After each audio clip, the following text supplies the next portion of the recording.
Welcome back to the Roy Works channel. My name is Jason Roy, and in this video we're going to continue work on Ned the CJ2A project. So this week I have made prefabbed brake line material. I'm not going to video me doing the double flares on these brake lines because I feel like that there's been a lot of videos on that with other people, but I do have it in a past video, and I can put that link in the description if you're curious to see how I do it. But in this video, we're going to actually just go through and do all the brake lines and get them installed and ready to go. This week, I did a little prep work. I actually have the brake light switch installed, and I have some prep work. I installed the receivers for the brake lines that go into the master cylinder. This master cylinder does not have a port for the brake switch. So I contacted Kaiser Willys, and they had mentioned to put it on the line that goes to the front brakes. And so that's what I did. I put in a T with the brake switch installed right there. The old master cylinder, the single chamber, they actually have a port that's actually where you can actually put the brake switch, but I am not going to use that.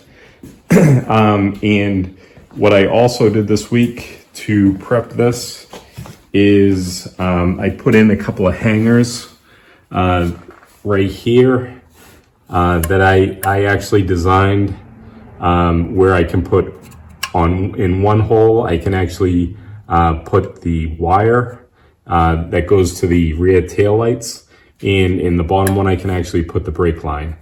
I already have that in a previous video, and I'll put the link also in the description on how I did that.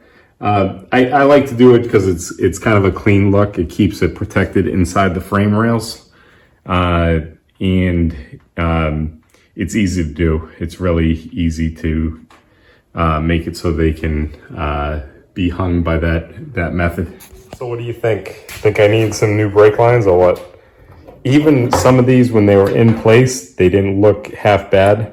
But when I started taking them apart, they just collapsed. That's why any of these old vehicles, I replace all the brake lines from master cylinder to the hubs. And that gives a lot of peace of mind.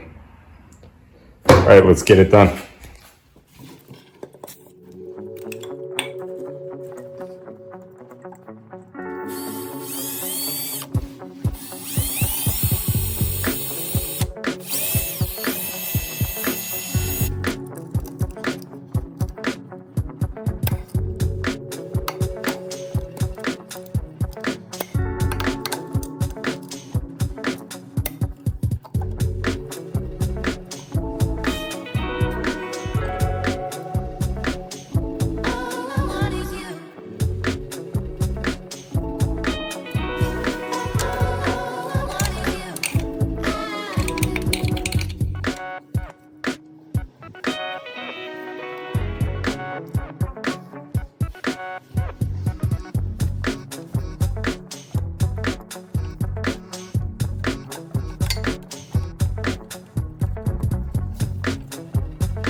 All right, so the last brake line I have to do is the dreaded S lines.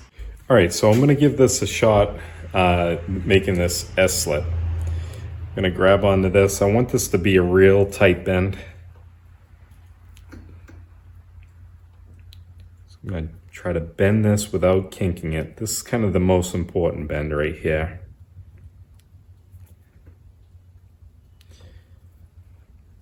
All right, so I'm gonna start out making this like an S shape.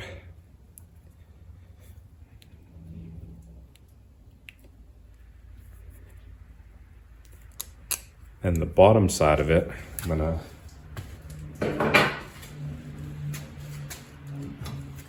use the bender.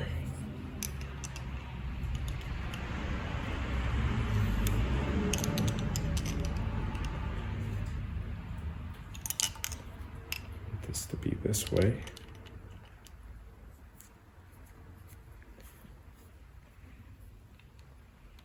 So I want this one to be a little bit longer.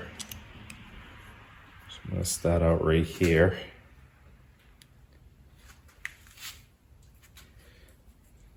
Bend this around this way.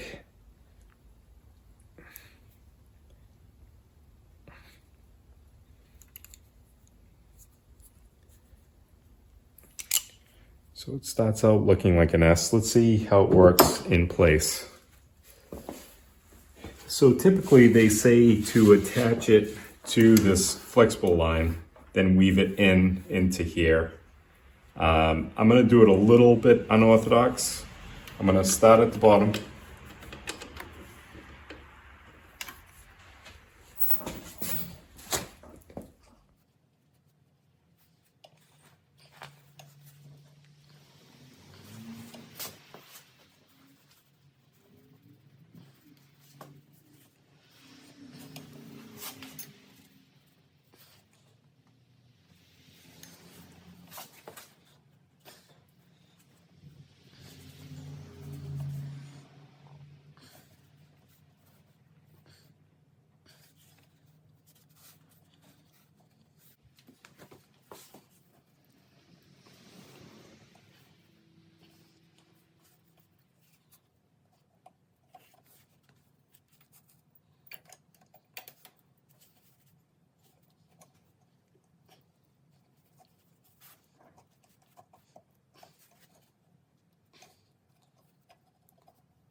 So that worked out pretty well. So what I'm gonna do now is go through and tighten up all the flare nuts. I left them loose just in case I had to move something or readjust the way the line is. So now I'm gonna just go through and make sure everything's lined up properly and give them a good tighten.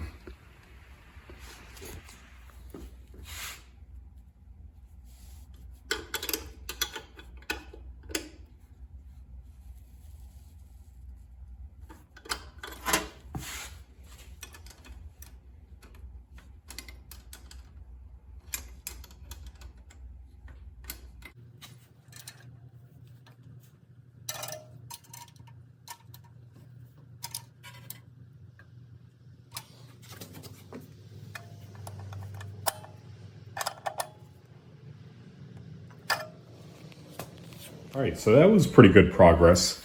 I got all the brake lines in.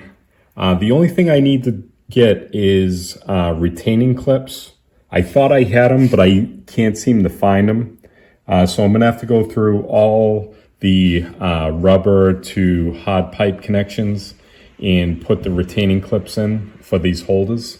But that's easy, I'll just do that later. And on the front end and the rear end, I just have to get a couple of the clamps that will hang this pipe against the rear end, against the axle. I just want to get that so it supports it, so it isn't kind of just hanging in space here.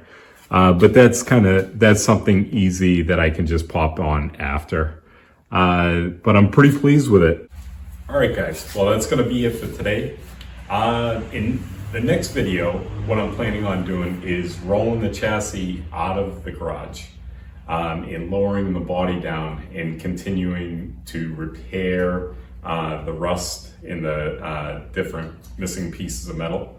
I actually intended on completing the exhaust while I had the tub off in this position, but I'm kind of running low on project funds at this point in time. So doing the patch panels really don't cost anything, so I'm gonna move to that stage for a while. Plus, the way the weather is, it's cool enough to make it nice to weld, and I can, it's warm enough that I can open up all the garage doors and be well ventilated, which is pretty important because I hate breathing that welding smoke all the time on a closed-in area. That's why I didn't do any of that during the winter.